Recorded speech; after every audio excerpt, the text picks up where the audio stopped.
नमस्कार विद्यार्थी मित्रांनो, द्वितीय सत्रामध्ये आपण इयत्ता 6वीच्या मराठी विषयाच्या विविध पाठांचं, कवितेचं आणि भाषा व्याकरणचं अध्ययन करत आहोत। विद्यार्थी मित्रांनो, आजपर्यंत आपण द्वितीय सत्रामध्ये पाठ क्रमांक 14 ते 17 पर्यंत पाठांचा अभ्यास केला। त्या पाठाखालील भाषा व्याकरण पाहिलं आणि एक निबंधही पाहिला। आज आपल्याला कविता क्रमांक 18 बहुमोल जीवन या कवितेचा अभ्यास करायचा आहे।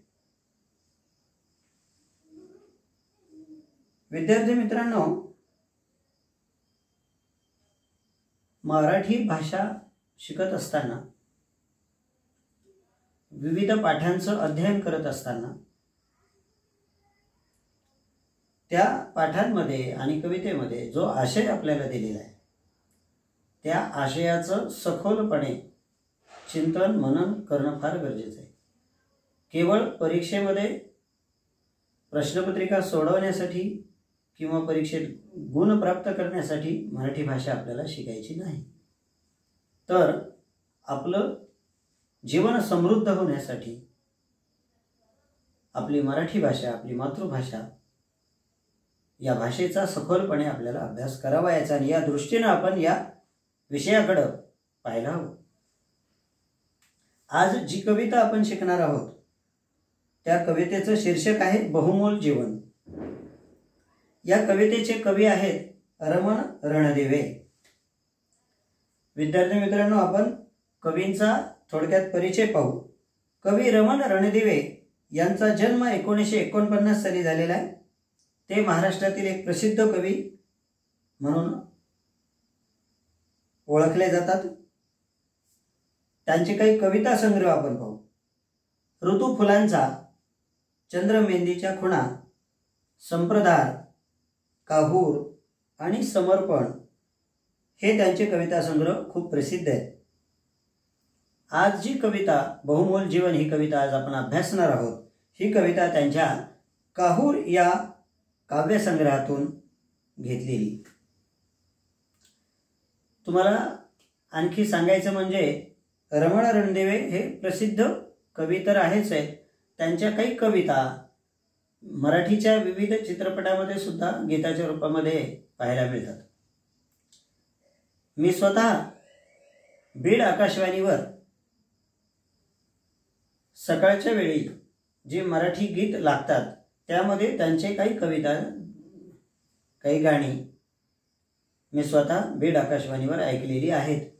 आणि तुम्ही देखील नियमित जर आकाशवाणीवरील कार्यक्रम ऐकत असाल तर रमण रणदिवे हे नाव निश्चित तुम्ही ऐकाल। त्यांची गाणी, त्यांच्या कविता तुम्हाला ऐकायला मिळतील। हा परिचय त्यांचा पुरेसा आहे। विद्यार्थी मित्रांनो, आपण कवितेकडे वळू। सुरुवातीला आपण कविता गायन करू, त्यानंतर आपण या कवितेत आलेले काही नवीन शब्द पाहू आणि त्यानंतर आपण कवितेविषयी जास्तीची माहिती मिळवू। ऐका तर मग। कविता बहुमोल जीवन, कवी रमण रणदिवे। कवी या कवितेत असं म्हणतात, मनासारखे सारे काही जीवनात या घडते का, फुले निखळून पडती तरीही झाड सारखे झडते का, भोगावे लागतेच सकला जे येते ते वाट्याला, गुलाब बोटे मोडत नाही आसपासच्या काट्याला, काटे देते म्हणून लतिका मातीवरती चिडते का, मनासारखे सारे काही जीवनात या घडते का। दुसऱ्या कडव्यामध्ये कवी काय म्हणतात पाहू। वसंत येतो निघून जातो, ग्रीष्म जाळतो धरणीला, पुन्हा नेसते हिरवा शालू पुन्हा नवे पण सृष्टीला, देह जळाला म्हणून धरणी एकसारखी रडते का, मनासारखे सारे काही जीवनात या घडते का. पुढचं कडवं पहा.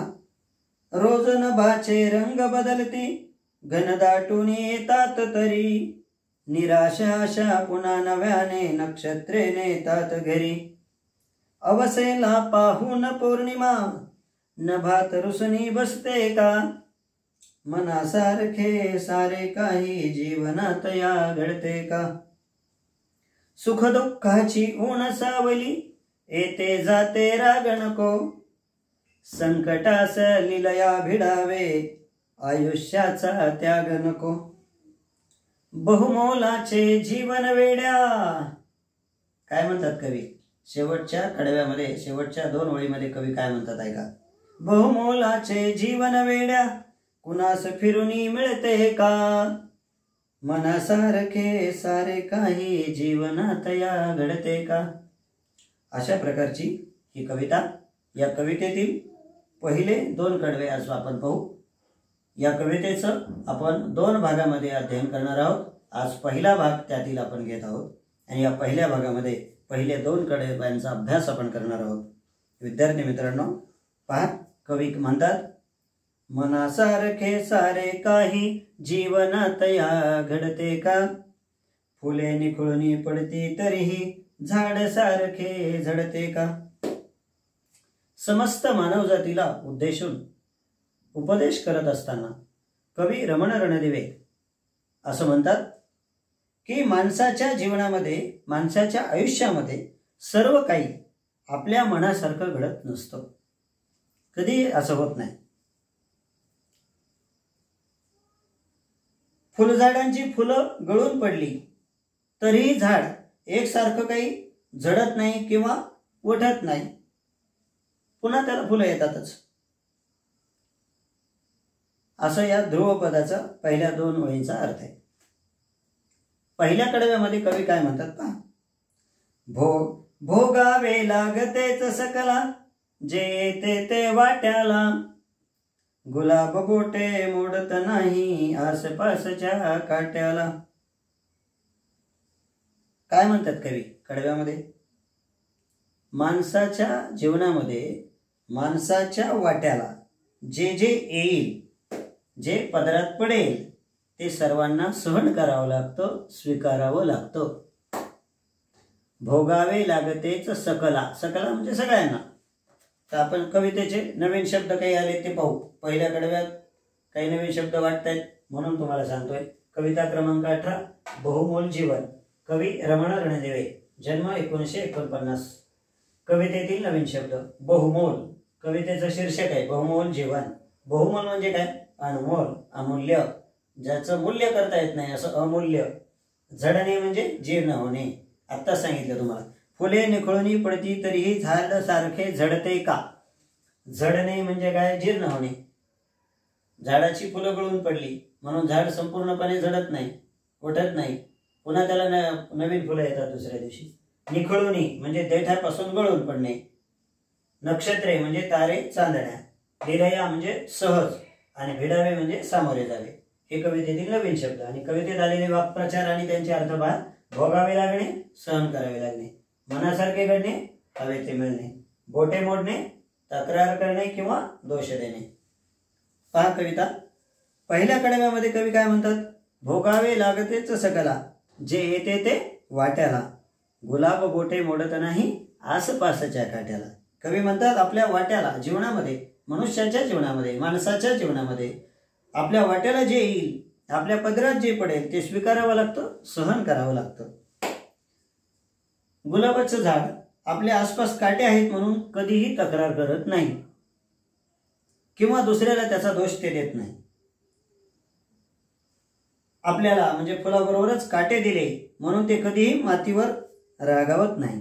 काटे देते म्हणून लतिका, मातीवरती चिडते का. लतिका म्हणजे वेली. कोणती वेल आपल्याला काटे दिले म्हणून कधीच मातीवर चिडत नाही, रागावत नाही. सर्व काही मनासारखं जीवनात होतच नसतं. मनासारखे सारे काही जीवनात घडते का. प्रश्न विचारला त्यांनी. घडतं का. नाही, अजिबात नाही. सगळं काही मनासारखं नाही होणार. काही मनासारखं होईल, काही मनाविरुद्ध होईल. पण जे काही मनाविरुद्ध होईल ते स्वीकारावं लागेल आणि ते स्वीकारून पुढं जावं लागेल. मग कोणतंही संकट असेल, माणसाच्या जीवनात येणारं आर्थिक संकट असो किंवा नैसर्गिक संकट असो. उदाहरणार्थ हा कोरोनाचं संकट आपल्यावर आले, पण त्याला आपल्याला सामोरं जायचे आणि त्याचा सामना करून पुढे जायचे. लक्षात आलं?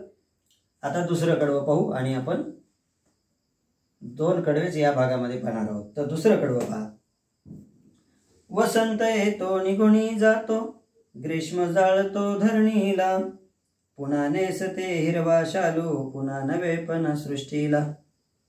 देह जळाला म्हणून धरणी एकसारखी रडते का, मनासारखे सारे काही जीवनात या घडते का. पहा विद्यार्थी मित्रांनो, दुसऱ्या कडव्यामध्ये कवी रमण रणदिवे काय म्हणतात? ते असं म्हणतात, वसंत येतो निघूनही जातो. वसंत हा ऋतू आहे, मुख्य ऋतू आणि उपऋतू आपण लहानपणी शिकलो 1ली, 2री, 3री मध्ये. तर वसंत हा जो ऋतू आहे तो झाडाला नवीन पालवी येण्याचा ऋतू आहे. मग वसंत ऋतूमध्ये झाडाला नवीन पालवी फुटते, पण वसंत ऋतू येतो सुद्धा, झाडाला बहर येतो आणि पानं गळून पडतात आहे. पुन्हा दुसरा ऋतू येतो. त्याचं कारण एका ऋतूनंतर दुसरा ऋतू असतोच. पुन्हा ग्रीष्म ऋतू आहे. ग्रीष्म ऋतूमध्ये काय? कडक उन्हाळा. वसंत येतो निघूनही जातो, ग्रीष्म जाळतो धरणीला. ग्रीष्म ऋतूमध्ये खूप कडक ऊन असतं. धरणीला म्हणजे धरतीला, जमीन तापते खूप. आपण उन्हाळ्यामध्ये जर चप्पल काढून पायी असं चालू शकणार नाही, एवढी जमीन तापलेली असते. तर धरणीला तो जाळतो, पण त्याच्यानंतर पुढे पावसाळा असतोच. म्हणजे ग्रीष्म ऋतू धरणीला जाळतो, पण ही धरती, ही सृष्टी, ही पृथ्वी पुन्हा हिरवा शालू नेसते पावसाळ्यामध्ये. पाऊस पडल्यानंतर सगळीकडे हिरवगार हिरवळ होते आणि धरणी हिरवा शालू नेसते असं कवीने म्हटलेले. जिकडे तिकडे हिरवळ उगवते. थोडक्यात पुन्हा सृष्टी नवीन होते. आपले शरीर उन्हाने जळालं म्हणून धरती, पृथ्वी कधीही चिडत नाही, रडत बसत नाही, त्याचं दुःख म्हणत नाही. थोडक्यात त्याचा अर्थ असा, दुःख करत बसत नाही. म्हणजेच काय? देह जळाला म्हणून धरणी एकसारखी रडते का? नाही. मनासारखं काही जीवनात घडत नसतं. पुन्हा तेच म्हटले कवीने. म्हणून सांगतो की मनासारखे या जीवनात कधी घडते का? नाही. विद्यार्थी मित्रांनो, कवितेतले पहिले 2 कडवे आज आपण पाहिले. या कवितेतला उर्वरित भाग आपण दुसऱ्या व्हिडिओमध्ये पाहणार आहोत. आज आपण इथेच थांबूया. तोपर्यंत धन्यवाद.